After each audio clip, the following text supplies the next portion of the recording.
बिरलापुर गांव में उषा नाम की एक औरत अपनी 3 बेटियों पायल, टीना और रजनी के साथ रहती थी। उषा का पति मजदूरी का काम किया करता था, लेकिन एक रोज काम पर हार्ट अटैक पड़ने से उसकी मौत हो गई। अपने पति की मौत के बाद घर की और अपनी तीनों बेटियों की जिम्मेदारी अकेली उषा के कंधों पर आ गई। हे ऊपर वाले, ये अन्याय क्यों किया तूने मेरे साथ? अब ये जिम्मेदारी मैं अकेले कैसे पूरी करूंगी? उषा उसी ईंट भट्टे की फैक्ट्री में काम मांगने गई जहां उसका पति मजदूरी किया करता था। मैं कर लूंगी मालिक, अपने पति की मौत के बाद अपनी तीनों बच्चियों की जिम्मेदारी मुझे ही निभानी है, और वैसे भी मजबूरी इंसान से भारी काम करवा ही लेती है। अच्छा ठीक है, फिर कल से काम पर आ जाना, लेकिन हाँ, पगार हमेशा काम होने के बाद ही मिलेगी, ठीक है? ठीक है मालिक। काम बड़ी ही मेहनत का था। सारा दिन ईंट ढोने से उषा के हाथ पैर खराब हो गए थे और शरीर भी कमजोर होने लगा था। उषा की बड़ी बेटी पायल 11 साल की थी, जबकि टीना 10 साल और रजनी 9 साल की थी। पिता की मौत के बाद उन तीनों की पढ़ाई छूट गई थी। बेटा, मैं चाहती हूँ कि तुम तीनों अपनी पढ़ाई जारी रखो। माँ, पढ़ना तो हम भी चाहते हैं, लेकिन हमारा खाने का गुजारा तो बड़ी मुश्किल से चल पाता है, फिर स्कूल की फीस कैसे भरेंगे? उषा हर रोज काम पर जाती थी। एक दिन शाम को जब उसका काम खत्म हो गया तो वो अपने मालिक से बोली, मालिक, मेरा काम खत्म हो गया है, क्या अब मैं जाऊं? काफी देर हो गई है, बच्चे राह देखते होंगे। उषा, तुझे तो हमेशा ही घर जल्दी जाने की पड़ी रहती है। मुझे अपने यहाँ काम करने वाले लोग चाहिए। जब सारे मजदूर चले जाएंगे तभी तुम भी जाना। जी मालिक। मालिक उषा पर बुरी नजर रखता था, उस पर बेवजह चिल्लाकर हमेशा उसका अपमान करता था और समय पर पैसे भी नहीं देता था। मालिक, काम खत्म हो गया, अब आज के पैसे दे दीजिए। पैसे खत्म हो गए? कल ले लेना। एक दिन उषा की तबीयत बिल्कुल ठीक नहीं थी और उस दिन उसकी काम पर जाने की हालत नहीं थी, लेकिन ये सोचकर कि काम पर नहीं गई तो आज की मजदूरी भी नहीं मिलेगी और फिर चूल्हा कैसे जलेगा, ये सोचकर उषा उठी और नहा धोकर काम पर निकल गई। लेकिन उस दिन तबीयत खराब होने के कारण और तेज धूप में काम करने से उसे चक्कर आ जाता है और सारी ईंटें उसके पैर पर जा गिरती है। उसके पैर से काफी खून बहने लगता है। उसकी चीख सुनकर वहाँ बाकी सब मजदूर आ जाते हैं। अरे ऐसे तो चोट लग गई है भैया, अरे इसके पैर से तो काफी खून आ रहा भैया। मेरी सारी ईंटें बर्बाद कर दी तूने। मैंने तुझे कहा था ना, ये तेरे बस की बात नहीं है। मुझे माफ कर दो मालिक, आज तबीयत खराब है इसीलिए चक्कर आ गया था और सारी ईंटें गिर गई। मुझे माफ कर दीजिए मालिक। चल अब निकल तो यहाँ से। मालिक, कुछ पैसे दे दीजिए, अपना इलाज करवा लूंगी और बच्चों को खाना खिला दूंगी। अगर पैसे चाहिए तो आज रात मेरे घर आ जाना और घर आकर पैसे ले लेना रानी। उषा मालिक का इशारा समझ गई और बिना पैसे लिए वहाँ से चली गई। उषा जब घर आ रही थी तो उसे उसके पति के दोस्त रमेश ने देख लिया और कहने लगा, अरे भाभी, ये आपके पैर में चोट कैसे लग गई?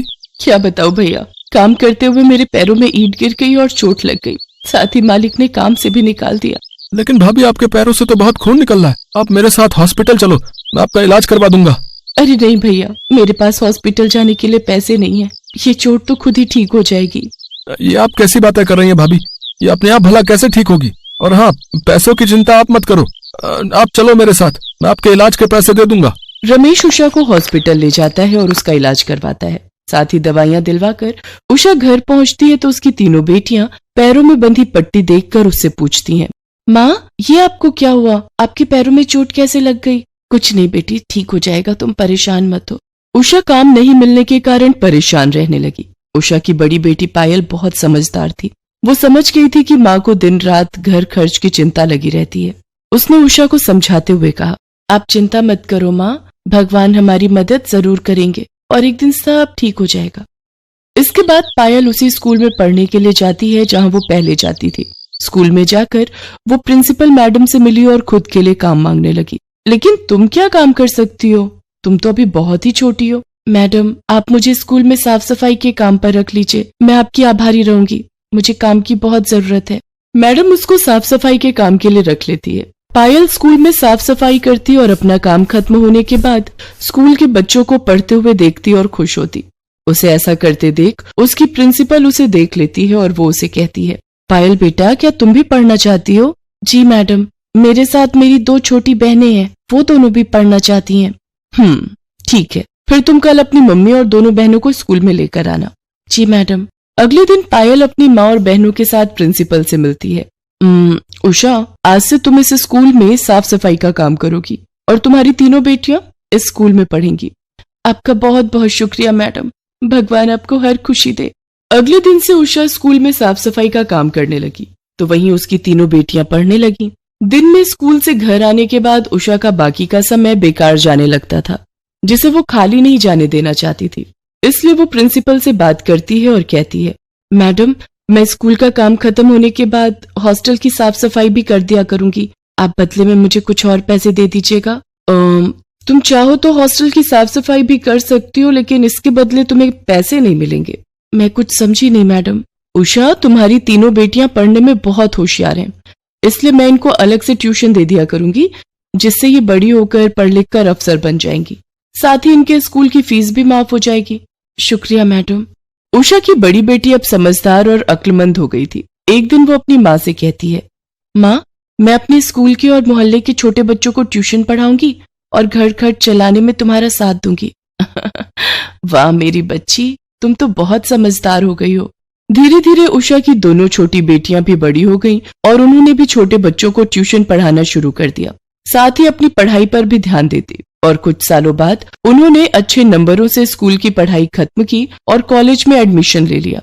उनकी होशियारी को देखते हुए कॉलेज ने उन्हें स्कॉलरशिप दे दी, जिससे उन्होंने अपनी पढ़ाई जारी रखी। मैं आईपीएस बनना चाहती हूँ माँ, आगे और पढ़ना चाहती हूँ।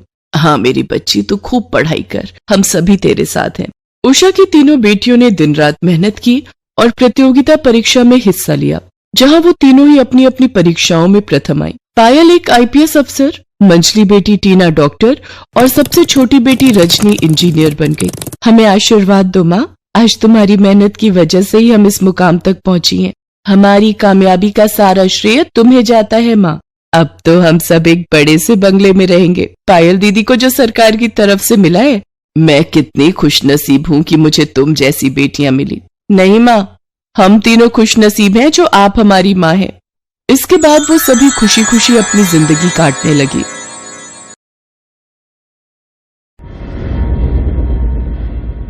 करोड़पति सेठ जानकी दास के घर बेटे ने जन्म लिया। पंडित ने कुंडली बनाई। सेठ जी, मैं कल दोपहर को आपसे मिलने आऊंगा।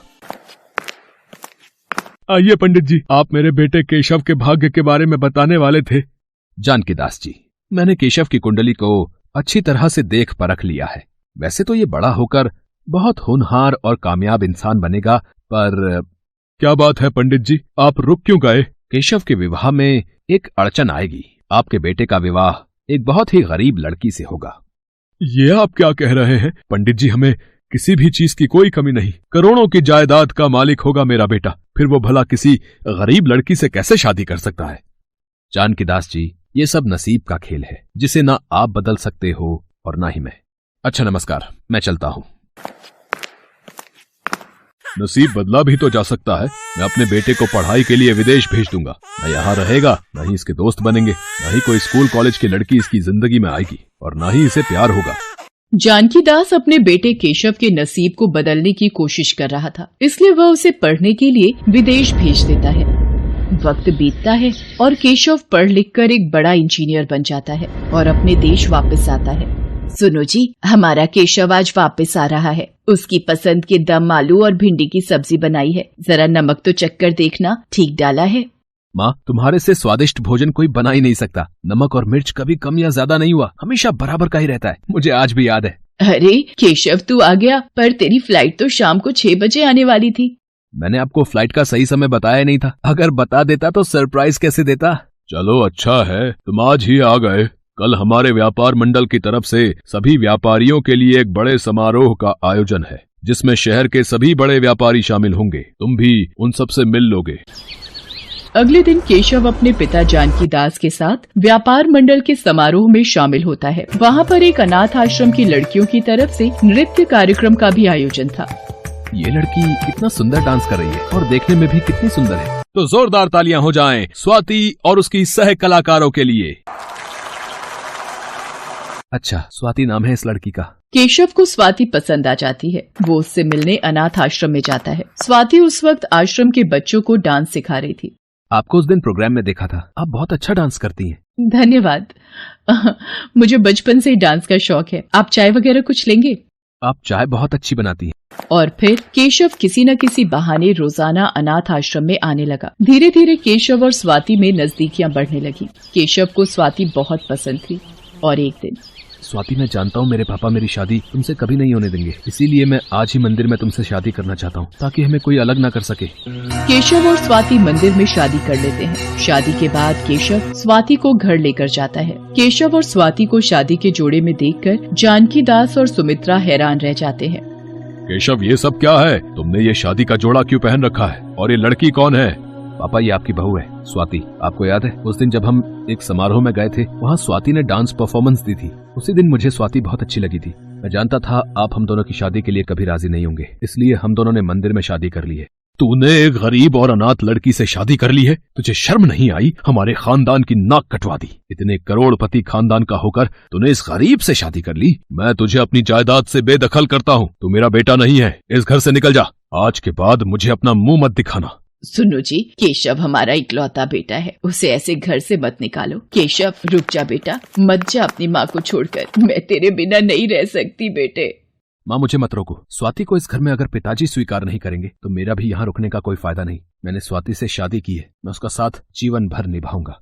केशव स्वाति को लेकर घर से चला जाता है। सुमित्रा फूट फूट कर रोने लगती है और जानकी दास गुस्से में अपने कमरे में चला जाता है। केशव और स्वाति रात के अंधेरे में सड़क पर इधर उधर घूमते रहते हैं। केशव, आज आपके दुख का कारण मैं हूँ, मुझे माफ कर दीजिए। तुम क्यों माफी मांग रही हो स्वाति? तुम्हें पत्नी रूप में पाने की इच्छा मेरी थी। मैं हमेशा तुम्हारा साथ निभाऊंगा। केशव के पास कुछ रुपए थे जिनसे वो एक छोटा सा कमरा किराए पर ले लेता है और नौकरी ढूंढना शुरू कर देता है। केशव को एक कंपनी में नौकरी मिल जाती है। वो खुशी खुशी घर की ओर आ रहा था कि तभी एक ट्रक उसे चोट मारता हुआ आगे चला जाता है। डॉक्टर, मेरे पति अब कैसे हैं? देखिए, काफी खून बह गया है, हमें जल्दी ऑपरेशन करना होगा। आप 50 लाख रुपए का इंतजाम कर लीजिए, हमारे पास बहुत कम वक्त है। 50 लाख रुपए? ये भगवान, मैं कहाँ से लाऊं? पिताजी। हाँ। स्वाति दौड़ती हुई बुरी हालत में सेठ जानकी दास के पास जाती है और फूट फूट कर रोने लगती है। क्या हुआ स्वाति, तुम रो क्यों रही हो? और केशव कहाँ है? माँ, केशव का एक्सीडेंट हो गया है। डॉक्टर ने कहा है उनकी जान खतरे में है। यदि 50 लाख रुपए का इंतजाम नहीं हुआ तो केशव का ऑपरेशन नहीं हो पाएगा। पिताजी, केशव को बचा लीजिए, बचा लीजिए। रोना बंद करो स्वाति। 50 लाख रुपए अपने बेटे के लिए मैं जरूर दूंगा। आखिर मेरा इकलौता बेटा है, मैं उसकी जान जरूर बचाऊंगा। रुको, मैं रुपए लेकर आता हूँ। ये लो रुपए, और ये रुपए देने के बदले मेरी एक शर्त है। सुनो जी, वहाँ हमारा बेटा जिंदगी और मौत से लड़ रहा है और तुम्हें यहाँ शर्तें लगाने की पड़ी हुई है। बहू को रुपए दे दो। इतनी आसानी से कैसे दे दूं? पहले इसे मेरी शर्त माननी होगी। ये रुपए मैं इसे तब दूंगा जब ये केशव से हमेशा के लिए अपना रिश्ता तोड़ देगी और उसे छोड़कर चली जाएगी। कैसी बातें कर रहे हैं आप? ये हमारी बहू है, ये केशव को कैसे छोड़ सकती है? केशव इसका पति है। पिताजी, मुझे आपकी शर्त मंजूर है। केशव के होश में आते ही मैं यहाँ से चली जाऊंगी। केशव का ऑपरेशन होता है, उसे होश आता है। मेरे बच्चे, तुझे होश आ गया, भगवान का लाख लाख शुक्र है। वो तुम्हें छोड़कर चली गई है और तुम्हारे लिए ये चिट्ठी छोड़ गई है।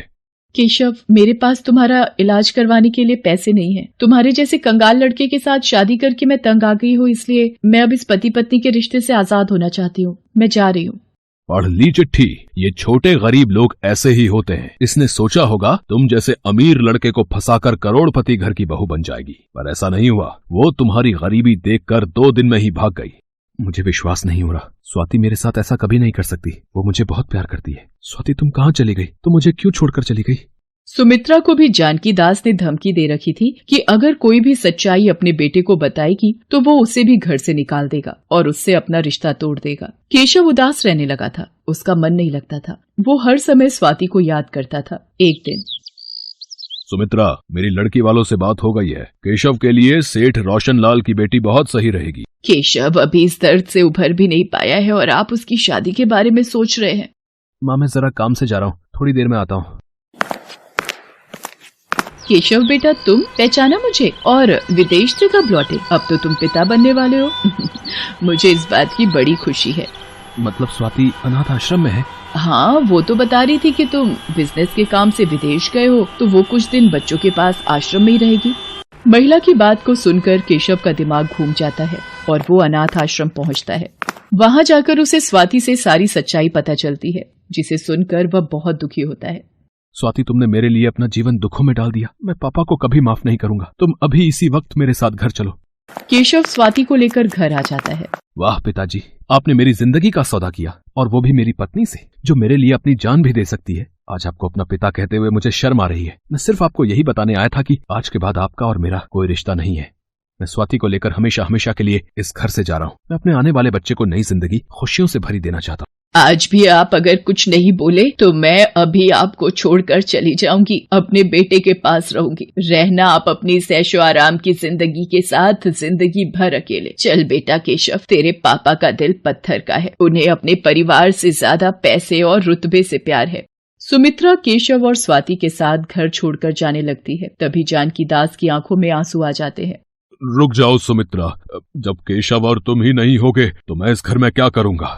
मुझे छोड़कर मत जाओ, मैं अपने किए पर बहुत शर्मिंदा हूँ। स्वाति बहू, मुझे माफ कर दो। पिताजी, आप यूं माफी मत मांगिए, मैंने आपकी किसी बात का बुरा नहीं माना। सेठ जानकी दास को अपने किए का पछतावा हो जाता है। केशव और स्वाति सेठ जानकी दास और सुमित्रा के पैर छूते हैं और आशीर्वाद लेते हैं।